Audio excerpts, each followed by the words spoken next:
With YouTube attacking alternative media, please consider supporting the channel via Patreon for just $1 per month. Link below.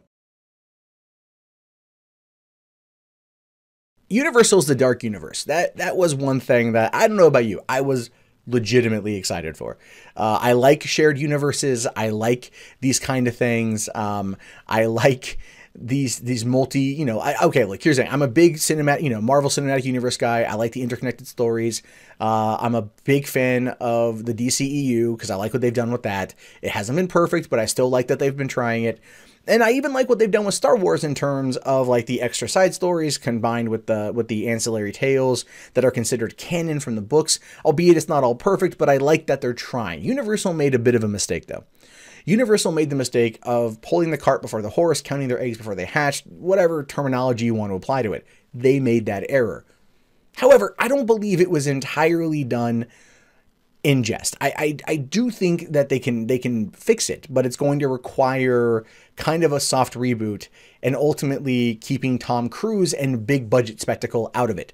These are movies and characters that are not meant for that kind of big scale. The reason why I think they went for with last summer's The Mummy, why they went the direction that they went was more because people really wanted to see a seminal remake of The Mummy from 1999, and there's no way you're going to be able to recapture that magic. Stephen Sommers isn't directing, Brendan Fraser isn't involved, none of that stuff. So you're not going to get the same type of 1920s swashbuckling adventure that movie is. It's a perfect just popcorn film. This last one was trying to be something more, and I think that hurt it. But apparently, according to this here, The Bride of Frankenstein is not dead. This is one that was scheduled for January 2019. An odd time to release Bride of Frankenstein, obviously, but this is supposed to be the second movie in the Dark Universe. And apparently, it's coming together. So it says here that in October it was reported that Universal pulled it from their release slate due to delays, and that Gal Gadot was eyed to replace Angelina Jolie as the bride while pre-production was paused. Now that actually, to me, is a very interesting thing. Angelina Jolie, I don't know if she's right for Bride of Frankenstein. If I'm being honest, I don't even think that Gal Gadot is right for Bride of Frankenstein. Gal Gadot, is she going to want to come off of Wonder Woman and come on into another big cinematic universe? Is that going to be something she's going to want to do? Or is she going to have the control that she's going to have with Wonder Woman now because of how popular that movie was? And it's like single-handedly considered the only success in the DCEU by many people. It's one of those things I don't quite know.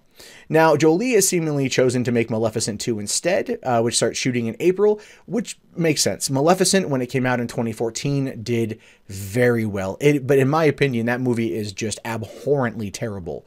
I mean, the last line of that movie was one of the most just things I've ever heard. It's like they're at the end. It's all a happy ending in the movie. There's Maleficent and she's looking over at Aurora. And then she just, the narrator's like, this is one of the stories where the villain is also the hero. And it's like, God, Disney, you fucked it up, man. You fucked it up.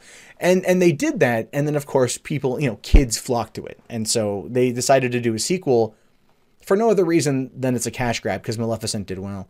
Now, Oscar winner Javier Bardem is still set to co-star, and Bill Condon is going to direct. So it says that the production team here is Tobias A. Schleisler. I screwed that one up. Lone Survivor, Beauty and the Beast, A Wrinkle in Time. And Beauty and the Beast was well shot. I will say that one. Production designer is Sarah Greenwood, The Darkest Hour, Beauty and the Beast, Atonement, Sherlock Holmes. Again, the production design on Beauty and the Beast was very good.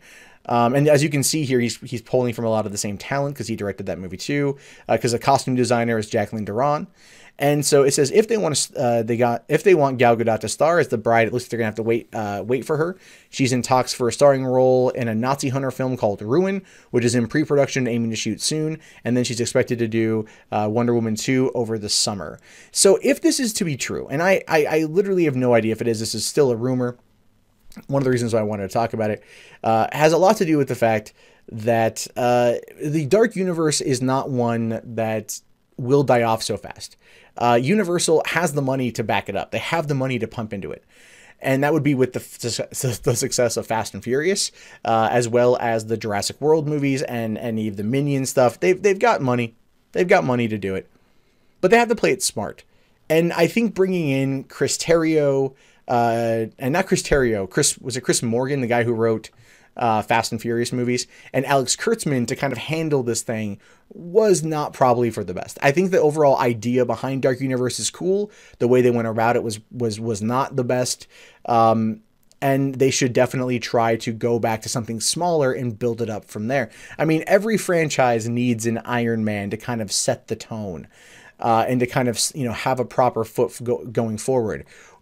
The problem with Warner's and Universal in terms of their franchises, even though I like them, ultimately boils down to they didn't, they went into it with the DC films wanting a shared universe and pushing for that in order to combat Marvel. And that's kind of what Universal did too. If anything, Universal should look at the Fast and Furious franchise as being an example of how to handle this sort of thing. You look at the first Fast and Furious, came out July 2001. It was a standard, just kind of, summer popcorn action film. Then they spawned a sequel that was way goofier and over the top. And then you got the soft reboot with the third movie that nobody really went to saw, but it was still kind of looked at critically well. Then they wanted to go back and bring everyone back, and then they upped the game from there. So I would say, start off with, your Fast and Furious, right? Make a small little movie, kind of maybe set some stuff up, not entirely. Then jump over to Fast and Furious 4, or just Fast and Furious, and then you have it go, leading into this next level of things here. So I'll have to wait to see what happens with this, but ultimately, I'm cautiously optimistic because I'm just a sucker for these sort of things, and I just want to see it succeed.